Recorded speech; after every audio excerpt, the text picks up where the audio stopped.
Hey, this is Mark Hudson from Dragonforce, and you are watching Richard Metal Fan. Hey, what's up, guys? Episode 186 of Richard Metal Fan Interviews, calling from Zoom, and I have the honor and the privilege to speak with Mark Hudson from the legendary Dragonforce. How are you doing today, Hey, man. Mark? Good, thank you. Nice t-shirt, man. Yeah, thanks. I got it from the last time I saw y'all in Atlanta. Oh, cool, cool. Nice. We're coming back to the States in just under a month. Yeah, and I'm You gonna looking be forward around? to that. Yeah, I'm looking forward to that. Awesome. Cool. Good stuff. Yeah. Yeah, so kind of like the format is, I want to do like a rundown of your discography, is talk about like your latest solo album and the new Dragonforce song. But before we go into that, take me back to young Mark Hudson. So kind of growing up in England, what were the first bands that got you into metal and what made you want to be a vocalist?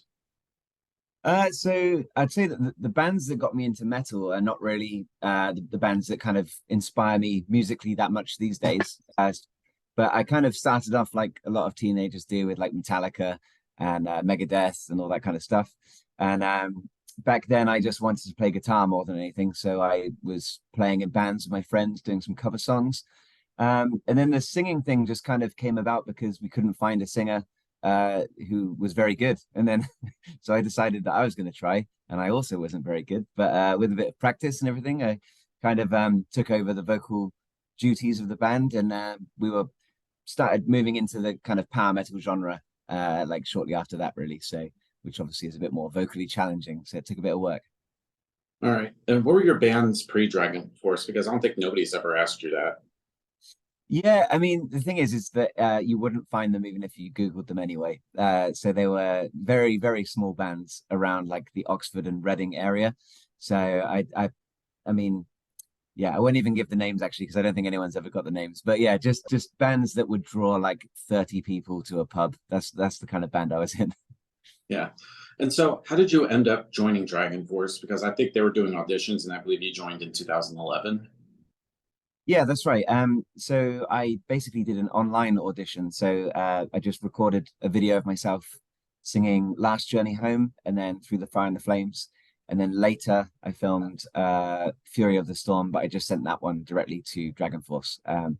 So yeah, it was basically an online thing to begin with. And then I met up with them in London and had to sing, I think, 6 or 7 songs just in a room with them, in like a rehearsal room, and they seemed to like that. And then they invited me to Herman's house to do like a kind of a demo for the first album I was on. So I had to sing Cry Thunder. Yeah. And yeah, Great basically, song. yeah, yeah. Funnily enough, at the beginning, that song was called King Arthur instead of Cry Thunder. But so Really? I think there's a really old demo somewhere of that kicking around. But yeah, so it was just to see if I could basically do it in all formats, basically. And after that, at some point, Herman said, "Yeah, you've got the job," and the rest is history. Awesome. Yeah. Awesome. And were you kind of like nervous, like joining the band at all? Yeah, of course. I mean, it was a huge change to my life, really, because I wasn't really pursuing music in any serious way up until that point. So singing had always just been something fun that I was doing, just as an excuse to go to the pub and drink a bit, sing a bit. Um, and then next thing you know, I had this gig. So yeah, it was pretty scary, but like with time, these things get a bit easier, and I kind of settled into it more after doing a few shows and everything. All right. And do you remember like the first shows you did with Dragon Force, and how was like the fan reaction? Because anytime when bands like change singers, there's always like half and half. There's always the fans are like, yeah, this dude's better than the old singer, and the other fans are like, man, this I like the old singer better. So how did you Yeah. dealt with that when you first joined up with the band? Well, I mean, it's a difficult thing because I completely understand why you have those two people in different camps. Like most Dragon Force fans, well, all Dragon Force fans, they would have been hearing the same guy singing for 10 years, and then suddenly it changes, and people don't like change. So I get it, but yeah, it was just a case of trying to win them over by in every way that I could. So by recording good albums, contributing good lyrics, playing shows, and obviously trying to be the front man that suits my persona as much as I can. So like over the years, I think I've won a lot of people over, but I'm also not against the people that kind of can't be won over because some people are just stuck in their ways, and that's fair enough. Yeah. And so tell me about like your first record with the band, The Power Within. In my opinion, I thought that was like the best Dragonforce album to date. Hey, so Wow. what was the thought process like going into making The Power Within, being as it was your first record with the band? Yeah, so it was a bit of a time for experimentation, I think, because we realized that there's kind of like different ranges that I fit better in than the old singer and different ranges that he fits better in than me. So we had to kind of figure that out on the fly as we were recording stuff. So that process, took a bit longer than it should have done because we just had to establish um, where to put these songs, what keys they're going to be in, and stuff like that. And um, but also that album, Fred Leclerc, the old bass player, was involved quite heavily in the songwriting. So I think that's one of the things that makes it a bit different to the other albums. Um, and then yeah, it was just a case of going through and trying to sing them as best I can to give people like an insight into what I am capable of. Yeah, and I think that whole album is great still, especially like hearing the song "Holding On." I think it just really opens up well, and I feel like that album just gives like different vibes. Like a song like "Cry Thunder" is different than "Fallen World" Mhm. is different from "Season." So I feel like there's like different like emotions that go through with every song on The Power Within. Cool, cool. I think that's because, like I said, it was a balance between Sam and Fred.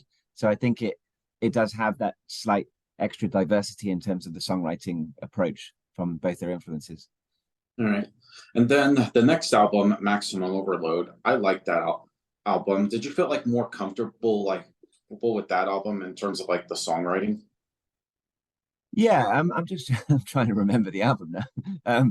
Yeah, I think by that point I'd settled into it a bit more, so it was less like babysitting me in the studio, telling me exactly what to do. It was more like, well, you know what to do, so just do it, and we'll guide you vaguely through it. But yeah, I think that album's great. There's a lot of good songs on there that we never play, unfortunately.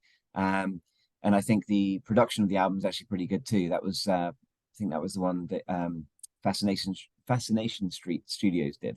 So it has a different uh production value to it, I think. So yeah, I really like that album. Yeah, one of my favorite songs is, of course, "The Game," which has backing vocals from Matt from Trivium. What was that like working with him? Well, basically, I didn't even have to meet him because it was all done remotely. So it was a case that he'd sang, I think it's just the pre-choruses. I can't remember now. And it was just a case of layering him in with what I'd already done. So yeah, unfortunately, it wasn't like an organic thing where we're in a room singing next to each other. It was just let's put him and him together, in the mix. Yeah, and next year will be the 10-year anniversary of that album. Is there any chance we can get a celebration somehow? Maybe throw in some deep cuts. Ooh, um, I don't know. I mean, that's a question I will put forward to the band. I don't think that's something that's been on our mind, but obviously we have a new album that's going to be coming out, so I think that's probably going to be the priority. But you never know. For some of the other stuff in the set list, we might very well do that. All right, and then next up is "Reaching Into Infinity." I remember even getting that album when it first came out. So what was that like making that album and the whole cycle? Yeah. So I think I really like Reaching into Infinity. I think that one. I mean, I'm sure you're going to talk about the next album in a second, but that one and Extreme Power Metal, I think, was the two albums that I gave my better performances on, just by my own standards. Um, but I like Reaching into Infinity because it's again quite different. It's a little bit dark in places, and that came from Fred's influence.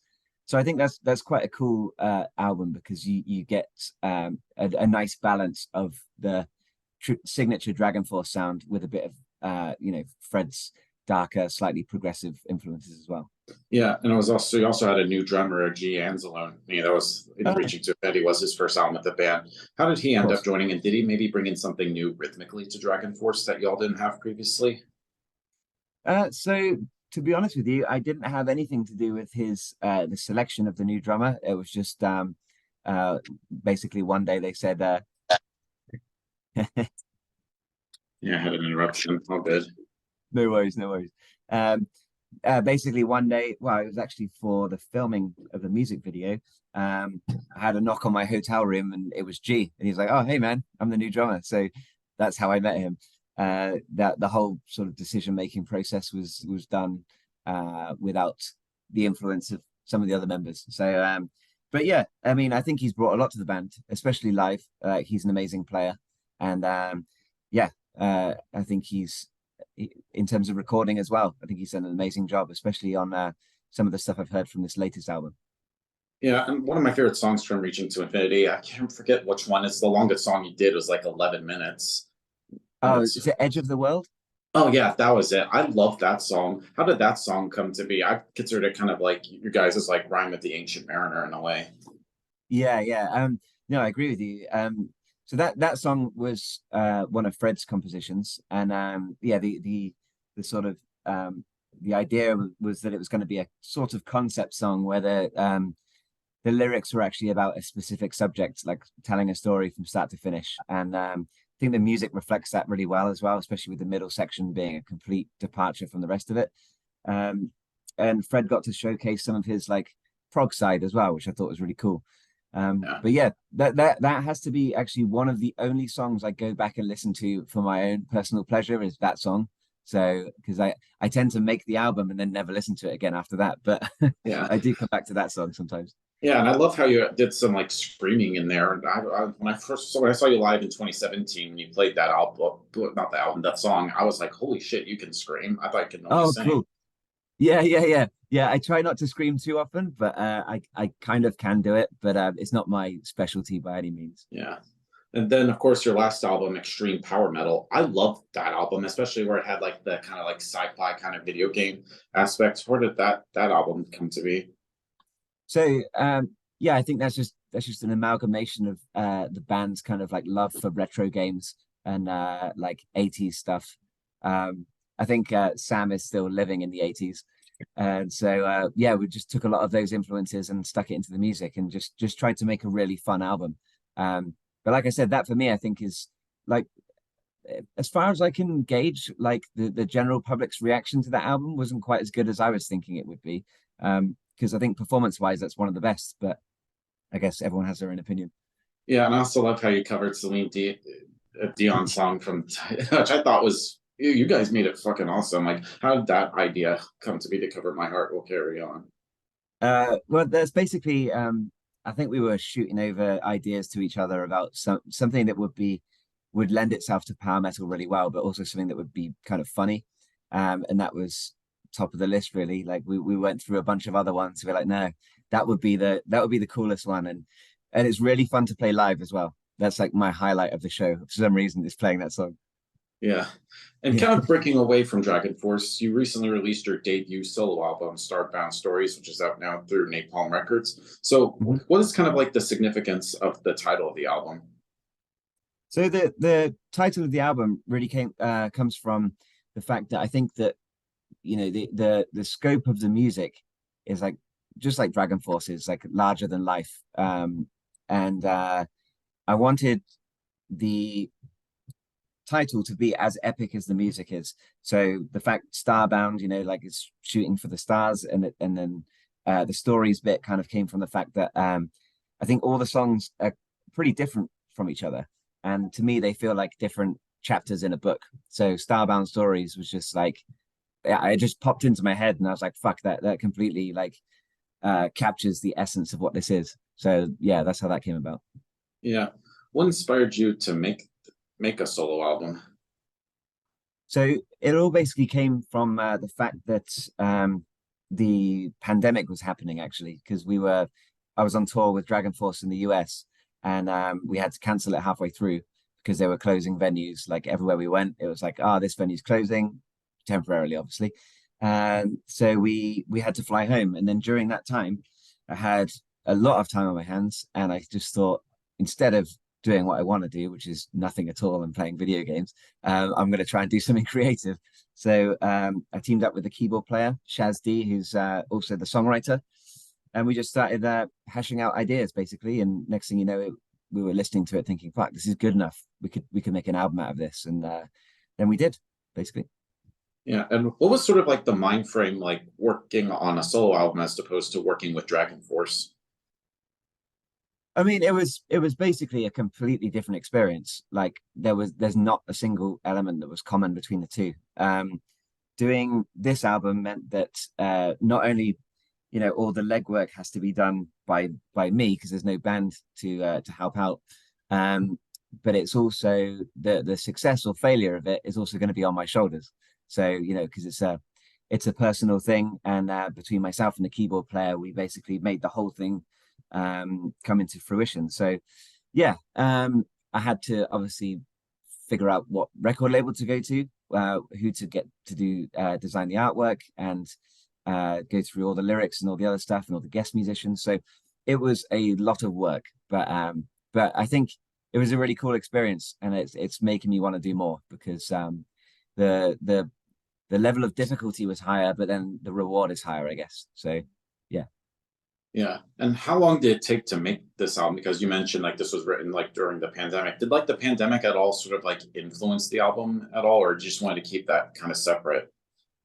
No, I don't think so. I mean, a lot of Shaz's songs were written before that anyway, so it was just more of a case of fleshing out stuff that he'd already had on the back burner for a while, and then a few new songs written obviously during and after it. But I wouldn't say that it really influenced it at all. The only thing is just the fact that we had loads of time, so we just utilized that, but and just wrote songs about things we cared about. Yeah.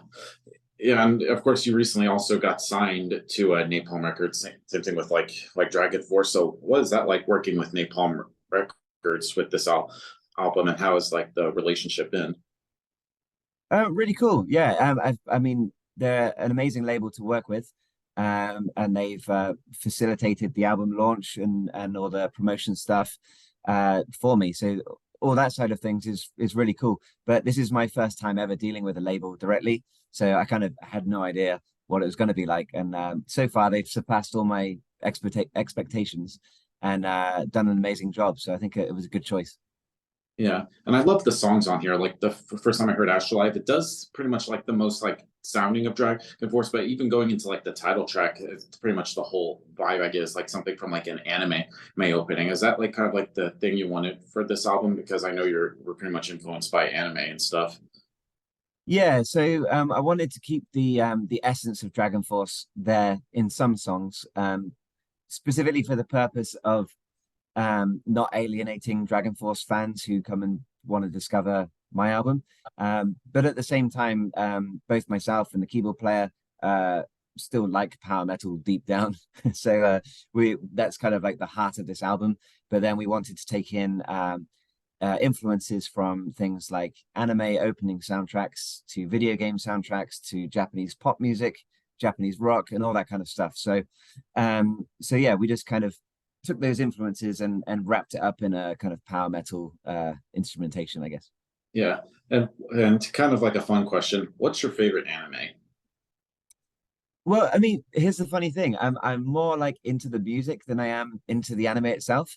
Yeah. But I'm watching Death Note at the moment, which for some reason I never watched, which I'm thinking is really cool. And also Full Metal Alchemist Brotherhood. I've just started, so like I'm just kind of going through some of the old stuff that people have already watched a million times. Yeah, yeah, and I had like an anime phase when I was a kid because when I was a kid, there was this block on this channel called Cartoon Network called Toonami, or I used to like watch a lot of the anime like Dragon Ball Z, Naruto, Yeah.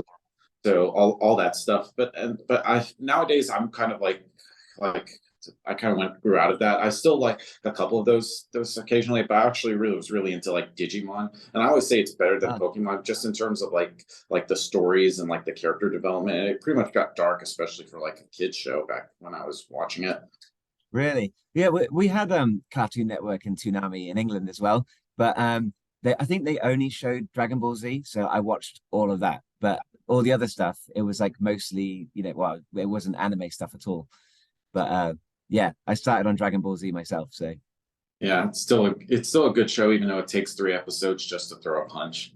Yeah, it does, yeah. But Yeah. it wouldn't be Dragon Ball Z if they just did everything quickly, would it? So Yeah, well, there is the abridged version called Dragon Ball Z Kai, which just gets to the point and no bullshit. Oh, really? Okay, Yeah, I've never heard of that. I have to watch it. yeah. But yeah, anyway, back to the album. One of my favorite Mhm. songs, I believe, is the last song on there, which is called One More Sight of the Sun with You. And I love how you actually sung in Japanese Japanese. Like, what made you decide to sing a song in Japanese? So that song originally was supposed to be a bonus track, and when you release an album, often Japan want their own specific track just for them. So the intention was that that was going to be that. But as things progressed, we went down the route of not having a bonus track anyway, and I decided let's just make this a proper album track because I think it's a really like uplifting end to the album, even if you can't understand what I'm singing about. It's kind of like a nice, happy ending to the whole thing, and yeah, I really enjoyed singing in Japanese, although it was quite difficult and it took a lot of like vocal messages on WhatsApp with a Japanese friend to get the pronunciations right. But I think in the end, like it does actually capture the same feeling you get from watching like an anime or something where you you love the melody, but you have no idea what they're singing about, but it's still glorious anyway. So that's kind of like how I wanted to end the album. Yeah. Yeah. And is there any like plans to like tour for this album or any solo plans to do touring or what's like the status with that? Well, at the moment, just because of obviously releasing a new Dragonforce album, it's not really possible as it stands. But like if the right situation comes up, I would love to play a song. Oh, play the songs live. But yeah, I just got to wait and see, like time wise, and you know where I can play. But we'll see. Just keep our fingers crossed and see what happens. All right. And kind of like going back into Dragon Force, you recently released the new song Doomsday Party. So how'd that song come to be? Because it's just a very catchy, kind of fun song. That's just like the vibe I'm getting with. Yeah, I mean, I can't really speak to the songwriting part of that because Sam's the songwriter. But yeah, I mean, it's a fun song. I like the song, and I think it's one of those ones that's just like it's got a really good hook. It's very catchy, and yeah, I can't really speak too much about like other stuff on the album to compare it to. But yeah, all I can say is I think it's a catchy song. Yeah. And I love like the music video for that song. It feels like you all just had like a fun time making it. Yeah, we did actually. It was really cool because we didn't know what exactly we were going to be doing until we turned up to the shoot because we didn't necessarily communicate within the band what was going to happen. So for most of us, it was a bit of a surprise, and we are like, "Oh, this is pretty funny." And then next thing you know, I'm having my hair put in dreadlocks and given an Yeah. Adidas tracksuit to wear. So I was like, "What the Yeah. fuck?" But And you you know, look like it was fun. David from Corn. That's it. Yeah, exactly. I was supposed to be like the new metal guy. So it was fun though. We had a good time making it, and I think you can really see that in the video. Yeah, and I've definitely loved it. Like y'all had like the new metal, and think Alicia was like the thrash guy, and then Herman was kind of black metal, and then Sam had like the emo. Like I thought that was fucking awesome. Yeah. No, it was really fun. It was fun to just dress up and fuck about. Yeah, yeah. And so, what is the status with the new album? Like with the idea, is there like a tentative release date? Because from what I've heard, it's coming out early next year. I don't even know. I'm even if I did know, I'm not allowed to say anything about it anyway. So Yeah. all I can say is that I'm sure it'll be announced on the Dragon Force social media as soon as they've decided when it's going to be. So just keep your eyes peeled, and I'm sure it won't be too long.